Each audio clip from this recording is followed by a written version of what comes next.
Je vous raconte une très belle histoire, une histoire que j'ai apprise sur le net. Et cette histoire-là fait un peu marrer, mais c'est une réalité de nos vies, de notre vie. Il y a eu un jeune homme qui a fini avec l'université. Il retourne à l'université pour aller réclamer ses dûs parce qu'il n'a pas eu de travail. Sous prétexte qu'il a eu une formation, mais il n'a pas eu de travail. Là, il va à la scolarité, il insiste qu'on lui donne tout ce qu'il a investi. Mais c'est vrai, lorsque tu as une formation, que tu n'as pas de travail, il est bon d'aller réclamer ce que tu as eu.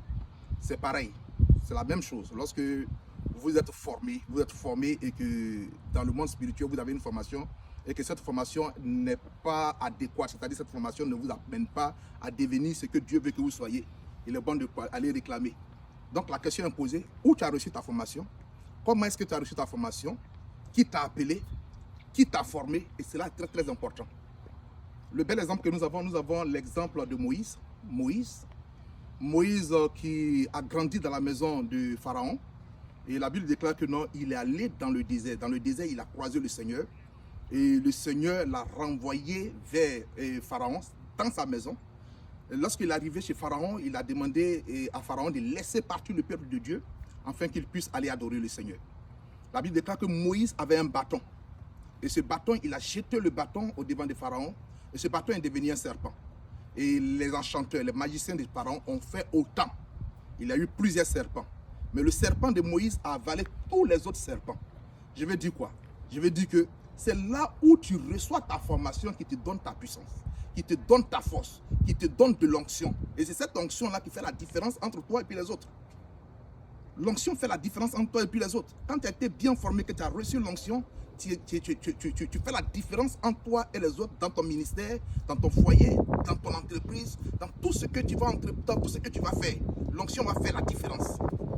On a vu avec Moïse, et je continue. La Bible dit que non. Quand Moïse a continué avec Pharaon, il a eu les 10 plaies, mais après les 10 plaies, Moïse a levé le bâton et la mer s'est ouverte et tout le peuple est passé. Mais la Bible dit cela que non, la Bible dit que non, ils ont été baptisés en Moïse. Je vais dire quoi? Qu'après le baptême, il faut que tu aies une formation. Quand tu crois en Jésus-Christ, tu as reçu le Seigneur Jésus-Christ, après le baptême, il faut que tu rentres dans le désert de Dieu pour que tu aies une formation adéquate. C'est cette formation-là que beaucoup d'hommes ont contourné, d'autres ont passé, ils ont outrepassé la chose de la formation et ils ne sont pas formés. Et aujourd'hui, ils sont devenus des gens qui conduisent le peuple de Dieu là où ils veulent.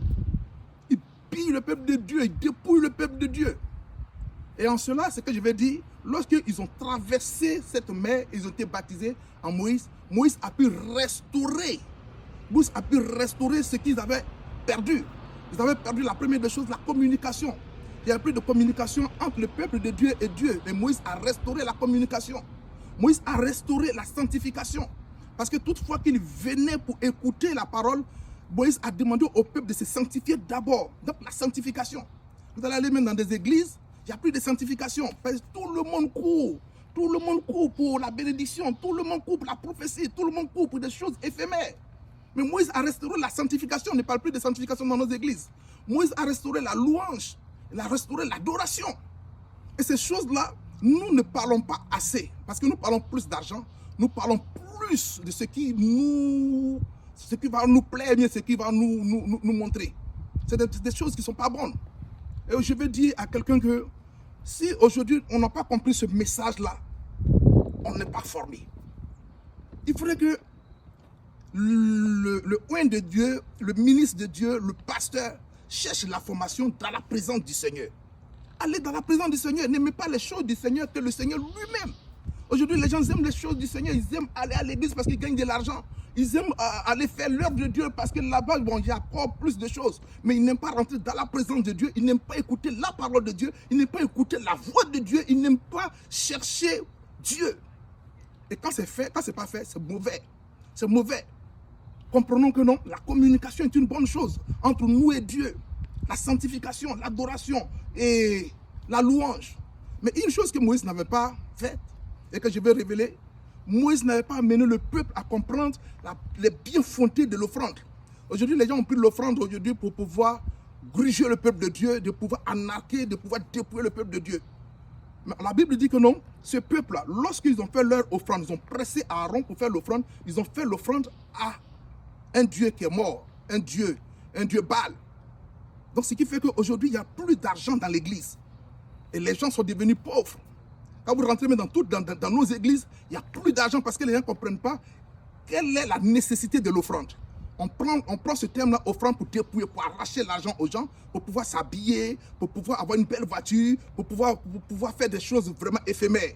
Mais on ne prend pas cet argent-là pour bâtir des églises, pour pouvoir faire l'œuvre de Dieu comme il se doit, des croisades, des évangélisations, faire des grandes choses pour que le nom du Seigneur Jésus-Christ soit répandu. Non, non.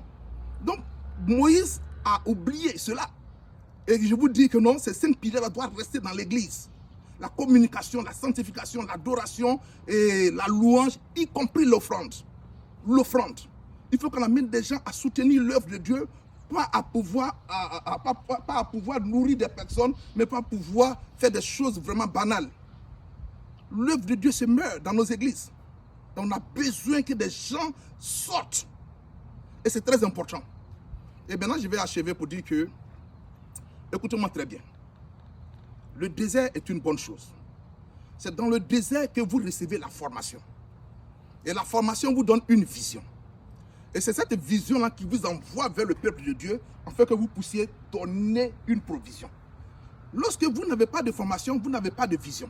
Et vous n'avez pas de provision pour le peuple. Donc si vous n'avez pas de provision pour le peuple, vous irez anarquer ce peuple-là. Vous irez dépouiller ce peuple-là. Vous irez égorger ce peuple-là. Il faut que vous ayez une vision pour que le Seigneur vous donne une provision pour le peuple qui va venir. Que ce soit dans ton entreprise, que ce soit dans ton ministère, que ce soit dans ton foyer, dans quoi que tu fasses, il faut que tu aies une provision pour ceux qui vont venir. C'est la provision qui fait que les gens viennent vers toi afin de pouvoir être épanouis, afin de pouvoir être guéris, afin de pouvoir avoir tout ce qu'ils ont besoin. La provision est une bonne chose. Beaucoup de serviteurs de Dieu n'ont pas de provision pour le peuple. Ils n'ont seulement que des paroles enchanteurs. Ils n'ont pas de provision. Donc il faut que tu aies une provision pour que le Seigneur puisse t'apporter le nécessaire. Il faut te faire former. Il faut que tu aies une vision. Il faut que le Seigneur te donne une provision pour le peuple qu'il a béni et qu'il a envoyé vers toi. Si Moïse n'avait pas de provision, toutefois que le peuple allait réclamer, il ne serait pas en mesure de pouvoir répondre. C'est parce qu'il avait une provision que quand les gens réclamaient, les gens demandaient, et tous ceux qui venaient étaient approvisionnés. Donc c'est ce que je tiens à vous dire. Allez retourner à la formation, chercher les voies de Dieu, et Dieu va vous montrer ce qu'il faut. Qu'est-ce qui se passe? Les gens aiment plus l'œuvre de Dieu, mais les gens n'aiment pas Dieu lui-même. Parce qu'ils ne vont pas dans la présence de Dieu, ils ne cherchent pas la voie de Dieu, ils ne prient pas, ils ne rentrent pas dans ce que Dieu veut, mais ils préfèrent faire l'œuvre de Dieu. On les voit souvent dehors, c'est eux qui font l'œuvre de Dieu. On les voit ici, c'est eux qui sont dans les grosses vestes et ils se sont appelés des hommes de Dieu. Mais dans la réalité, ils n'ont aucune connexion, ils n'ont aucune relation avec Dieu, ils n'ont aucune parole de Dieu, ils n'ont rien qui est un message de Dieu. Quand Dieu veut t'envoyer, c'est qu'il t'envoie par rapport à ce qu'il t'a donné. Donc si tu n'as pas de provision, ne cherche pas à aller. Cherche d'abord la vision pour que Dieu te donne la provision et que tu puisses aller vers le peuple. Que Dieu vous bénisse partout où vous êtes. Je parle toujours du désert. Et le désert est très important. S'il n'y a pas de désert dans votre vie, vous n'êtes pas équilibré. Vous n'êtes pas formé.